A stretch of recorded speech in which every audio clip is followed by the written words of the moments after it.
மூடுபனியால் மூடப்பட்ட ஒரு சிறிய கிராமத்தில் வாழ்ந்தான் அரின் என்ற சிறுவன். அவனிடம் இருந்தது ஒரு கனவு, ஒரு தைரியம், அதைத் தவிர எதுவும் இல்லை. ஒரு இரவு அவன் காட்டு வழியாக நடந்து கொண்டிருந்தான். அப்போது அவனுக்கு மிதமான வெள்ளி ஒளியில் மின்னும் ஒரு வாள் கண்ணில் பட்டது. அது கல்லில் மாட்டிக்கொண்டிருந்தது. அந்த வாள் அவன் பெயரை மெதுவாக கிசுகிசுத்தது. "நீயே என்னை எழுப்ப முடியும்." அரின் கை வைத்தவுடன் வாள் ஒளியாக உருகியது. அது அவன் நினைத்ததெல்லாம் மாறியது. ஒரு கேடயம், ஒரு திறவுகோல், ஒரு சிறகாக. அது ஒரு ஆயுதம் மட்டுமல்ல. அது ஆசைகளை நிறைவேற்றும் ஒரு வாள்.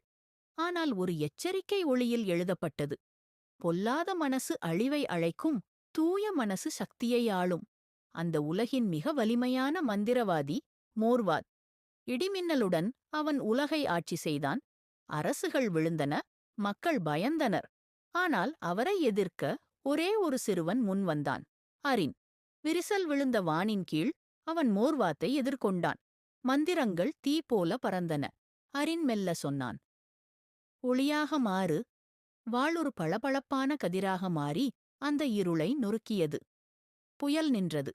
மோர்வாத் இல்லை. வாள் மீண்டும் கல்லாகி அமைதியான ஒளியில் மங்கியது. அடுத்த தூய இதயத்தைக் காத்துக்கொண்டே. ஏனெனில் உண்மையான மாயம் நம்புகிறவர்களிடம்தான் பேசும்.